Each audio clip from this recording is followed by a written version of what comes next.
పెద్ద సమావేశంలో కానీ అంతకు కూడా జరిగినటువంటి సమావేశాలు ఇది దరిదాపుగా 25/9/21 నుంచి కూడా 31/7 వరకు అంటే 24 వేల చొప్పున మీకు ఈ రోజున తీర్పు రూపంలో అందజేయడం జరుగుతుంది. ఆ తర్వాత ఇంకొకటి ముఖ్యమైనటువంటి విషయం ఏంటంటే జిల్లా యొక్క ఫైనాన్స్ కమిషన్ గ్రాంట్స్ అనేటువంటి ఒకటి, అదే రకంగా జిల్లా పరిషత్కు సమకూరినటువంటి సాధారణ నిధులు ఇవి గత సంవత్సరంలో మనకు 18.18 కోట్లు మంజూరు కావడం జరిగింది. ఈ యొక్క ఆర్థిక సంఘం నిధులు ఫైనాన్స్ కంటే కూడా ఖర్చు పెట్టినటువంటి ఎక్స్పెండిచర్ ఎక్కువ ఉంది. కారణం ఏంటంటే గతంలో కొంత బ్యాలెన్స్ ఉంది, దాన్ని వాడుకోవడం జరిగింది. దీనిలో దరిదాపుగా 2 సంవత్సరాలు కలిపి 743 వర్కులు ఉమ్మడి చిత్తూరు జిల్లాలో మంజూరు చేయడం జరిగింది. దీనికి సంబంధించి వర్కులన్నీ కూడా డ్రింకింగ్ వాటర్ వర్క్స్, డ్రైనేజ్ ఇవన్నీ కూడా అటు గౌరవ ప్రజాప్రతినిధులు, గౌరవ శాసనసభ్యులైనా, శాసనమండలి సభ్యులైనా, అదే రకంగా గౌరవ జడ్పీటీసీలైనా ఎవరైనా కూడా ఆ ప్రతిపాదనలు ఇచ్చినప్పుడు ఆ ప్రతిపాదనలో కింది స్థాయికి పంపించి అక్కడ ఉన్నటువంటి ఎవరైతే ఇంజనీర్స్ ఎవరైతే ఉన్నారో వాళ్ళు కానీ ఎంబీఓస్ కానీ దాన్ని స్క్రూటినీ చేసి వాటింతా కూడా ఏవైతే అవకాశం ఉందో అవసరం ఉందో వాటింతా కూడా మంజూరు చేయడం జరిగింది. ఆ తర్వాత జిల్లా జనరల్ ఫండ్ కింద 24-25కు మనకు రిలీజెస్ తీసుకున్నట్లయితే 11.19 కోట్ల దాకా రావడం జరిగింది. దానిలో గత సంవత్సరంలో 5.74 కోట్లు ఖర్చు పెట్టడం జరిగింది అన్నమాట. ఆ తర్వాత 25-26కు 5.35 కోట్లు మంజూరైన నిధులు సమకూరిన దాంట్లో ఎక్స్పెండిచర్ వచ్చి 14.6 కోట్ల దాకా ఖర్చు పెట్టామన్నమాట. అంటే ఇవంతా కూడా ఏంటంటే గతంలో కొన్ని వర్కులు 2018-19 ప్రాంతంలో మంజూరైనప్పటికీ కూడా వాటికి పేమెంట్స్ ఇవ్వకపోవడం గత 5 సంవత్సరాల్లో. ఆ తర్వాత ఇప్పుడు ఆ పేమెంట్స్ అన్ని కూడా ఇవ్వడం జరిగిందనమాట. దానివల్ల ఈ యొక్క ఎక్స్పెండిచర్ రావడం జరిగింది. కూడా మేము చెప్పాము, బంకుల భాగం వస్తే కూడా దానికి మాట్లాడండి. అలాగనే కమిషన్ కూడా రోజు రెండవది ఏమైందంటే మెయిన్ సబ్జెక్టు ఈ ప్రాంతం నుంచి ఆ ప్రాంతం పోయేటప్పుడు డిస్టెన్స్ కూడా చూడండి అని చెప్పాము. ఇప్పుడు మా కాన్స్టిట్యూన్సీలో గురుకుల కండిగా 20 అంగేలు, కుంబూరు, మా గురుకుల జ్ఞానమ కండిగా ఇవన్నీ రోడ్డు పై నుంచి ధర్నాలు చేస్తున్నారు. ధర్నాలు చేసేటప్పుడు ఒకవేళ మీరు పోకపోయినా ఎంఈఓని పంపించి ఏం పరిస్థితి, ఎంతమంది స్టూడెంట్స్ ఉంటారు, వాళ్ళ అకామిడేషన్ ఏం కావాలా, పక్కన యాడ్ చేశారని చూడొచ్చా, ఎంఏలకు చెప్పండి సార్. మీరు ఇప్పుడు విద్యాశాఖ మంత్రి మేము ఎడ్యుకేషన్ తీసుకుంటామని చెప్పారు. వాళ్ళు తీసుకొచ్చి ఇక్కడ పెట్టాలంటే వాళ్ళు ప్రైవేట్ స్కూల్ కూడా సమయం అనుకుంటారు.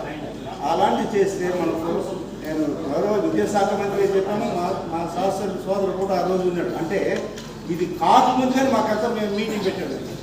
ఇది ఒక మోడల్ తీసుకుంటాం, మనం మంచి బియ్యం ఇస్తున్నాం, మంచి గుడ్లు ఇస్తున్నాం, మంచి గుడ్లు పుస్తకాలు ఇస్తున్నాం, తల్లి పనులు ఇచ్చాము. ఒక్కొక్క కాన్స్టిట్యూన్సీ 40 కోట్లు 50 కోట్లు ఇచ్చాము తల్లి పనులు. ఎప్పుడు లేదండి. ఇంత ఇచ్చినా కూడా ఈ ధర్నాలు కిందాలు చేయడం వల్ల ఇబ్బంది వస్తుంది. మీరు పోకపోయినా కూడా మీ డిపార్ట్మెంట్ పంపించి సవరణ చేయండి. ఇప్పుడు ముందు సార్ ఆ మండలంలో ఇక్కడి నుంచి ఆ గుట్ట దాటుకొని మెయిన్ రోడ్లో పోయి బైపాస్లో పోయి అట్టుకోవాలి. డీకే పని చేశారు. అది ఎంత సార్ పోగొడతారో ఒక్కసారి చూస్తే మీరే ఎలా పని చేశారు అనుకుంటారు. ఎందుకు సార్ ఎంఎల్ఏ ఏరియాలో దానికి సవరణ చేసుకోండి చేస్తాను.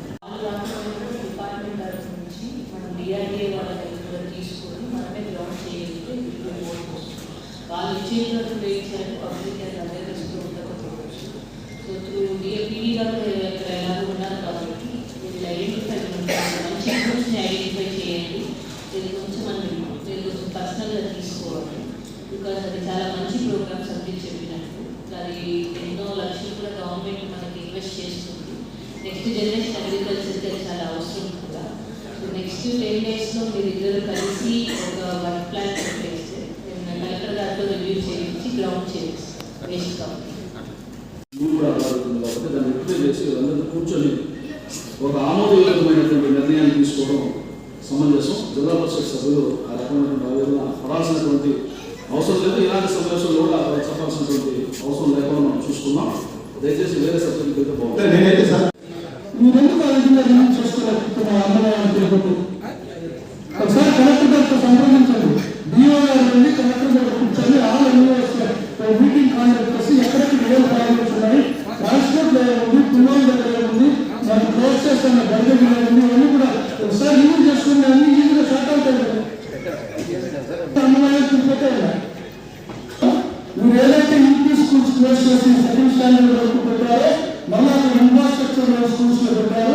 ఉండేది వదిలేసి మళ్ళీ అడిషనల్ బిల్డింగ్స్ కాంపౌండ్ ఎక్కడ వస్తాయని గౌరవ సభ్యుల కోసం గ్రామ పంచాయతీ బోర్డుకి జడ్పీ చైర్మన్ కానీ సీఈఓ కానీ జామీన్ పెట్టి మీరు కనెక్షన్ ఇచ్చే విధంగా ఏదైనా ఒక చర్యలు తీసుకుంటా బాగుంటుంది. బోర్ వేసి దాదాపు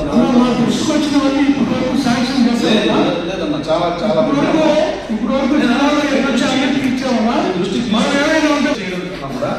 ఒక యునానిమస్ డెసిషన్ గా గ్రామ పంచాయతీలో ఉన్నటువంటి బోర్లకి గ్రామ పంచాయతీ పర్పస్ ఎవరైతే డ్రింకింగ్ వాటర్ పర్పస్ ఉన్నాయో వాటిని కలెక్షన్ చేయకుండా సీఈఓ గారు చైర్మన్ గారు జామీన్ పెడతారో లేకపోతే ఏం చేస్తారో మళ్ళీ వాళ్ళ దగ్గర నుంచి తీసుకొని పంచాయతీ నుంచి తీసుకుంటారో ఆ బోర్డు నిరుపయోగం కాకుండా ఉపయోగంలోకి తేవడానికి అవసరమైన చర్యలు తీసుకుంటే బాగుంటుంది. అది మీరు ఎలక్ట్రిసిటీ వల్ల డబ్బు కట్టదే ఇవ్వరు, మీరేమో డబ్బులు లేవుంటారు. పంచాయతీ సర్వీసెస్ ఉంటే వద్దంటున్నారు. కొత్త సర్వీస్ కావాలని ఇప్పటికీ అన్నిటికీ కూడా శాంక్షన్ ఇస్తున్నాము. ఈ మధ్యనే కుప్పం కాన్స్టిట్యూన్స్ లో కూడా 54 సర్వీసులు కావాలంటే ఇమీడియట్ గా శాంక్షన్ చేశారు. మనం దానికి ఇబ్బంది లేదు, ఇస్తాం. కానీ ఇప్పుడు మొత్తం majority service given by emergency service maybe given by network hospital. కానీ 100 వెహికల్స్ మాత్రం గవర్నమెంట్ హాస్పిటల్ ఉంటే ఏంటి అంటే ఇది నెట్వర్క్ హాస్పిటల్. అట్లీస్ట్ ఏ ఎమర్జెన్సీ కేసులో 100 డ్రాప్ చేయగలరు స్టేషన్ అడిగితే. అలా చేసి చాలా మంచిది. ఎమర్జెన్సీ కేసు చాలా ఈరోజు కూడా ఎన్ని వాడుతుందిగా చనిపోవడం అది ఆలోచన. అలాగే ఇప్పుడు వాటర్ స్టేటస్ అది 100 బెనిఫిట్ ఎక్స్ప్రెస్ వెహికల్స్ చాలా తక్కువ ఉన్నాయి.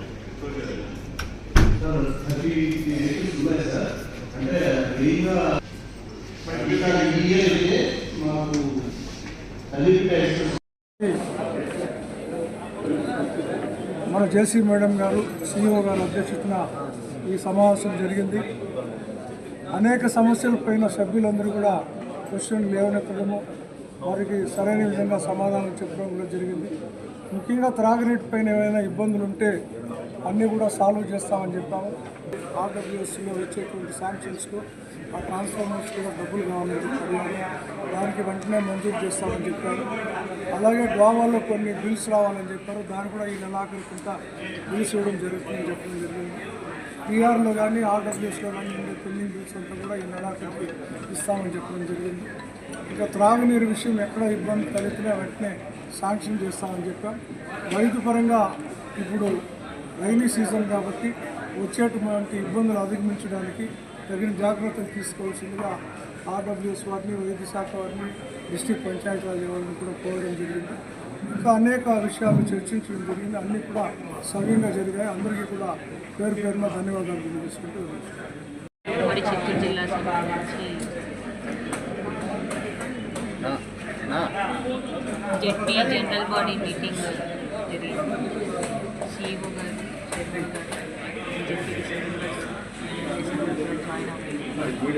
ముఖ్యంగా ఇంజనీరింగ్ డిపార్ట్మెంట్స్కి సంబంధించి పిఆర్, ఆర్ఎండ్బి, ఆర్డబ్ల్యూఎస్ వీటిలో కొన్ని పెండింగ్ బిల్స్ గురించి గౌరవ సభ్యులందరూ రేస్ చేయడం, అవన్నీ కన్సర్న్ డిపార్ట్మెంట్స్ నోట్ చేసుకున్నారు. అదేవిధంగా చైర్మన్ గారు కూడా ఎంత వీలైతే తొందరగా బిల్స్ అన్నీ కూడా మంజూరు చేసే విధంగా యాక్షన్ ప్లాన్ తీసుకుంటాము. రెండొక ఇంపార్టెంట్ ఇష్యూ మెంబర్స్ రేస్ చేసింది ఏంటి అంటే అన్నదాత సుఖీభవ అంటే తల్లికి వందనం.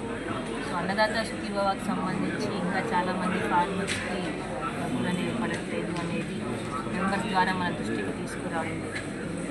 ఈ విషయంలో ప్రజలందరికీ కూడా ఒక ఇన్ఫర్మేషన్ షేర్ చేస్తూ ఉన్నాము. అన్నదాత సుఖీభవకి సంబంధించి 2 కారణాలు మేజర్గా ఉండడం వల్ల రాకపోవచ్చు. ఒకటి విధంగా రెవెన్యూ రికార్డ్స్లో వాళ్ళు ఇంకా అప్డేట్ చేసుకోకపోవడం, ఆధార్ అవ్వచ్చు, లేదు వాళ్ళ కొన్న వాళ్ళ పేరు మీద భూమి ఉండడం, లేదంటే వాళ్ళ తండ్రి మదర్ పేరు మీద భూమి ఉండడం వల్ల ఈ కారణాల వల్ల రాకపోవచ్చు. రెండోది బ్యాంకింగ్ రిలేటెడ్ రీజన్స్ వల్ల కూడా రావచ్చు. అంటే వీళ్ళ బ్యాంక్లో ఇంకా ఈకేవైసీ జరగకపోవడము, బ్యాంక్ అకౌంట్లో ఆధార్ అప్డేట్ లేకపోవడం. So revenue issue and banking issue ఈ 2 కారణాల వల్ల అన్నదాత సుఖీభవ కొద్ది మందికి పడకపోవడం. సో గత 4 నెలలుగా agriculture department, revenue department issues అన్నీ ఐడెంటిఫై చేస్తూ దగ్గర 1,30,000 ఫార్మర్స్కి మనము వ్యాలిడేట్ చేయడం జరిగింది. ఇంకా మన దగ్గర కొన్ని ఇష్యూస్ పెండింగ్ ఉన్నాయి. ఫార్మర్స్ అందుబాటులో ఉండకపోవడం వల్ల, వేరే వేరే రాష్ట్రాల్లో ఉండడం వల్ల ప్రతి ఒక్కరు కూడా ఇంకా ఎవరెవరికైతే అనర్హత సూచిక రావడం లేదో వాళ్ళందరూ కూడా కన్సర్న్డ్ ఆర్ఎస్కేస్ కానీ తహసీల్దార్ ఆఫీసెస్ కానీ సో వీళ్ళకి క్లియర్గా ఇన్స్ట్రక్షన్స్ ఇచ్చాము. మీరు వెంటనే అక్కడికి వెళ్తే ఈ 2 ఇష్యూస్ మీకు వెంటనే సార్ట్ అవుట్ చేయడం జరుగుతుంది. తల్లికి వందనం ఇష్యూస్ కూడా మనకి చాలా వరకు గ్రీవెన్సెస్ వచ్చినవన్నీ హ్యాండిల్ చేస్తున్నాం. తల్లికి వందనం ఇష్యూస్ కూడా మీరు తహసీల్దార్ ఆఫీసెస్, డిఓ ఆఫీసెస్ లేదంటే కలెక్టరేట్కి డైరెక్ట్గా వచ్చి మీ ఇష్యూస్ ఇచ్చినట్లయితే అవన్నీ కూడా మనం జాయింట్ ఎల్పిఎంస్ చేసి వాళ్ళకు కూడా తల్లికి వందనం మంజూరు విధంగా యాక్షన్ చేసుకుంటాం.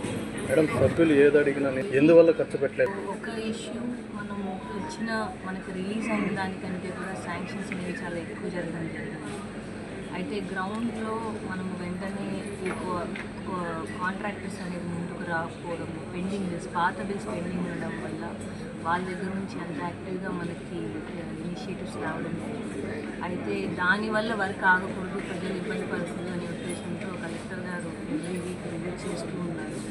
సో నెక్స్ట్ వీక్ కూడా మళ్ళీ ఒక రివ్యూ ఉంది. మ్యాక్సిమం వరకు 80% ఆఫ్ ద వర్క్స్ మనం క్రౌడ్ చేసే విధంగా ప్లాన్ చేస్తున్నాం. కొంచెం డిలే వచ్చిన మాట వాస్తవం. అయితే చైర్మన్ గారు అండ్ సిఇఓ గారు చెప్పినట్టు ఈ నెల నెక్స్ట్ నెల మ్యాక్సిమం మనం క్రౌడ్ విధంగా ప్లాన్ చేస్తున్నాం. చూసుకున్నట్లయితే మీరు పాయింట్ రేస్ చేశారు. నెక్స్ట్ అన్ని రాష్ట్రం మొత్తం కూడా చూసుకుంటే మనకి ఇచ్చిన బడ్జెట్ మీదకి ఎక్కువ మోతాదులో మనం శాంక్షన్ చేసాం. సో దట్ వర్క్స్ గ్రౌండ్ లెవెల్కి ప్రజలకి ఈ రోడ్డు సంబంధించి కానీ తాగునీటి సరఫరా సంబంధించిన ఇష్యూ అయితే గ్రౌండింగ్ దగ్గర కొంచెం డిలే ఉంది. డిలే ఎందుకు ఉందంటే ఇంతకుముందు చెప్పినట్టు మళ్ళీ అది రిపీట్ చేయాల్సి వస్తుంది. సో పాత బిల్స్ రాలేదనే ఉద్దేశంతో వాళ్ళని ఐడెంటిఫై చేయలేకపోతున్నాం, మోటివేట్ చేయలేకపోతున్నాం. డిపార్ట్మెంట్ సైడ్ నుంచి కూడా కొంచెం కోఆర్డినేషన్ తగ్గింది అనేది రాస్తుంది. సో దాని మీదనే కలెక్టర్ గారు లాస్ట్ వీక్లో మీటింగ్ తీసుకున్నారు. ఫిజికల్ మీటింగ్ అదే పనిగా తీసుకున్నారు to convey that sense of urgency.